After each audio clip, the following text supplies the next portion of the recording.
Bienvenue dans notre émission Coaching avec le coach Didier Mangala. Aujourd'hui, nous allons étudier une thématique très importante. Échouer est une opportunité. Beaucoup de choses expliquent pourquoi telle personne échoue. Il y a plusieurs raisons qui sont à la base de votre échec personnel ou bien l'échec collectif. Aujourd'hui, nous allons étudier 7 raisons, 7 choses que vous devez faire pour que l'échec se transforme en opportunité. Je m'en vais vous citer ces points que nous allons traiter aujourd'hui pour que votre échec se transforme en une opportunité. Toutes les personnes qui échouent n'échouent pas pour rester dans le domaine de l'échec. Certains échecs sont la cause de nos succès ou bien la conséquence des produits de nos succès futurs. Vous devez savoir que échouer est une opportunité pour vous aujourd'hui. Nous allons voir 7 domaines pour que l'échec se transforme en opportunité. Premier domaine, c'est que vous devez voir les conséquences de votre échec. Vous savez, lorsque vous échouez, vous n'échouez pas seul. Beaucoup de gens échouent avec vous. Imaginez un instant que Joseph échouait en Égypte. Vous imaginez la conséquence. C'est que toute sa famille aurait peut-être péri pendant la famine. Mais parce qu'il avait réussi, aujourd'hui, nous pouvons parler encore d'Israël à cause de la réussite d'une seule personne. Échouer a des conséquences énormes. Certaines personnes, lorsqu'ils échouent, vous perdez votre famille. Les divorces peuvent faire que vous puissiez perdre votre famille. La faillite peut faire que vous pouvez perdre votre réputation. Beaucoup d'échecs ont des conséquences néfastes. Aujourd'hui, vous devez savoir, vous devez étudier les conséquences. Lorsque vous analysez les conséquences de vos échecs, vous vous dites non, je ne peux plus échouer. Parce que si j'échoue, je vais entamer mon succès futur. Je vais détruire plusieurs autres opportunités. Je serai la rusée de plusieurs personnes. C'est pourquoi je dis, il ne faut jamais échouer. Étudiez les conséquences de votre échec. Lorsque vous posez des actions, étudiez les conséquences.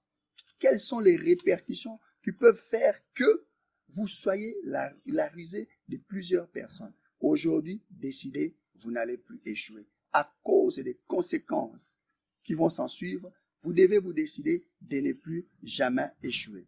Deuxième domaine, pour que l'échec devienne une opportunité, c'est que vous devez connaître les raisons de votre échec. Vous n'avez pas échoué par hasard. Si vous avez échoué, c'est qu'il y a des causes. Vous devez détecter les causes mineures et les causes majeures. Quelles sont ces choses que vous avez peut-être négligées? Quelles sont ces choses que vous avez faites qui sont à la base de votre insuccès d'aujourd'hui? Si vous ne connaissez pas les causes de vos échecs, vous allez reproduire le même cycle et vous irez d'échec en échec. Les gens qui échouent, ce sont les gens qui ne comprennent pas les leçons, les causes de leur échec. Aujourd'hui, déterminez quelles sont les causes. Est-ce que vous avez mal géré votre argent? Est-ce que vous étiez mal entouré? Vous avez eu de mauvais amis, de mauvaises fréquentations? Vous avez pris des décisions qui n'étaient pas appropriées par rapport à votre vie et vous êtes là où vous êtes aujourd'hui.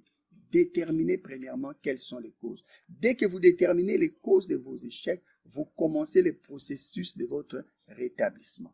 Troisième domaine que vous devez étudier, c'est que vous devez déterminer les responsabilités.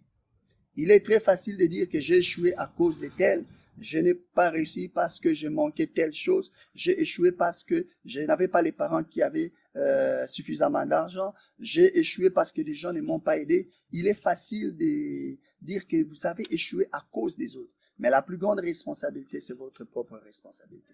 Qu'est-ce que vous avez manqué de faire? Ou bien qu'est-ce que vous avez fait qui a produit l'échec que vous avez? Premièrement, vous devez vous dire, vous êtes le maître de votre destinée. C'est vous qui déterminez si vous allez échouer ou si vous allez réussir. C'est pourquoi, moi, je crois que vous êtes les responsables de là où vous êtes aujourd'hui. Si vous décidez à partir d'aujourd'hui de changer les cycles de votre vie et vous irez maintenant de succès en succès. Les responsables de là où vous êtes, c'est vous-même. C'est parce que peut-être vous avez fait confiance à une personne à qui vous ne devez pas faire confiance. Vous avez donné l'argent à une personne à qui vous ne devez pas donner de l'argent. Vous êtes mal entouré des collaborateurs qui ne croyaient pas à votre vision, qui ne partageaient pas vos objectifs. C'est pourquoi vous êtes là où vous êtes. Je pense que les problèmes, c'est vous-même. Si vous comprenez que vous êtes le maître de votre destinée, maintenant commence un processus de succès dans votre vie. Quatrième domaine que nous devons étudier pour transformer l'échec en opportunité, c'est que vous devez saisir toutes les leçons qui se cachent derrière votre échec. Vous n'avez pas échoué par hasard. Vous avez échoué pour ne pas reprendre la même chose. Il y a une leçon que vous devez comprendre. Et si vous ne comprenez pas la leçon, la nature veut que le même épreuves reviennent jusqu'à ce que vous allez comprendre quelles étaient les leçons. Quelles étaient les leçons de votre échec? Lorsque vous avez lancé votre business, pourquoi vous avez échoué? Quelles leçons avez-vous tirées? Votre mariage n'a pas abouti comme vous vouliez.